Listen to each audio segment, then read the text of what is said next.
नमस्कार दोस्तों, शुरू करती हूँ आज की कहानी। हेलो माँ, मैं मोनू बोल रहा हूँ। कैसी हो माँ? मैं ठीक हूँ बेटे। ये बताओ, तुम और बहू दोनों कैसे हो?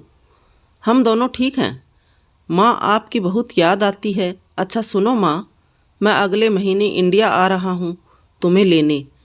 क्या? हाँ माँ, अब हम साथ ही रहेंगे। नीतू कह रही थी माँ जी को अमेरिका ले आओ, वहाँ बहुत अकेली, बहुत परेशान हो रही होंगी। हेलो, सुन रही हो माँ? हाँ हाँ बेटे। बूढ़ी आंखों से खुशी की अश्रुधारा बह निकली। बेटे और बहू का प्यार नस नस में दौड़ने लगा। जीवन के 70 साल गुजार चुकी कलावती ने जल्दी से अपने पल्लू से आंसू पोंछे और बेटे से बातें करने लगी। पूरे 2 साल बाद बेटा घर आ रहा था। बूढ़ी कलावती ने मोहल्ले भर में दौड़ दौड़ कर ये खबर सबको सुना दी। सभी खुश थे कि चलो बुढ़ापा चैन से बेटे और बहू के साथ गुजर जाएगा। मोनू अकेला आया था। उसने कहा कि माँ, हमें जल्दी ही वापस जाना है, इसलिए जो भी रुपया पैसा किसी से लेना है वो लेकर रख लो, और तब तक मैं किसी प्रॉपर्टी डीलर से मकान की बात करता हूँ। मकान? माँ ने पूछा। हाँ माँ, अब ये मकान बेचना पड़ेगा, वरना कौन इसकी देखभाल करेगा? हम सब तो अब अमेरिका में रहेंगे। बूढ़ी आंखों ने मकान के कोने कोने को ऐसे निहारा जैसे किसी अबोध बच्चे को सहला रही हो। आनन फानन और औने पौने दाम में मोनू ने मकान बेच दिया। कलावती ने वो ज़रूरी सामान समेटा जिससे उनको बहुत ज़्यादा लगाव था। मोनू टैक्सी मंगवा चुका था।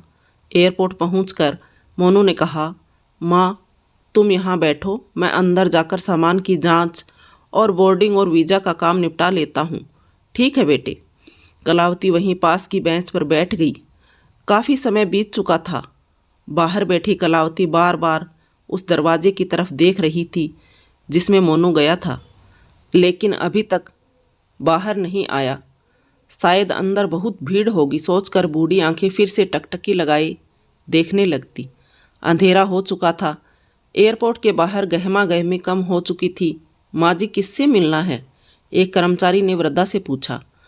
मेरा बेटा अंदर गया था टिकट लेने, वो मुझे अमेरिका लेकर जा रहा है, कलावती ने घबराकर कहा। लेकिन अंदर तो कोई पैसेंजर नहीं है। अमेरिका जाने वाली फ़्लाइट तो दोपहर में ही चली गई। क्या नाम था आपके बेटे का? कर्मचारी ने सवाल किया। मैं मोनू। कलावती के चेहरे में चिंता की लकीरें उभर आई। कर्मचारी अंदर गया और कुछ देर बाद बाहर आकर बोला, माँ जी, आपका बेटा मोनू तो अमेरिका जाने वाली फ़्लाइट से कब का जा चुका? क्या? वृद्धा की आंखों से आंसुओं का सैलाब फूट पड़ा। बूढ़ी माँ का रोम रोम कांप उठा। किसी तरह वापस घर पहुँची जो अब बिक चुका था। रात में घर के बाहर चबूतरे पर ही सो गई। सुबह हुई तो दयालु मकान मालिक ने एक कमरा रहने को दे दिया। पति की पेंशन से घर का किराया और खाने का काम चलने लगा। समय गुजरने लगा। एक दिन मकान मालिक ने वृद्धा से पूछा, माँ जी, क्यों नहीं आप अपने किसी रिश्तेदार के यहाँ चली जाएं? अब आपकी उम्र भी बहुत हो गई, अकेली कब तक रह पाएंगी? हाँ, चली तो जाऊँ, लेकिन कल को मेरा बेटा आया तो यहाँ फिर कौन उसका ख्याल रखेगा? आँख से आंसू आने लग गए। तो दोस्तों, कहानी कैसी लगी? पसंद आई हो तो लाइक करें, कमेंट करें, शेयर करें, सब्सक्राइब करें। Thank you for watching my channel.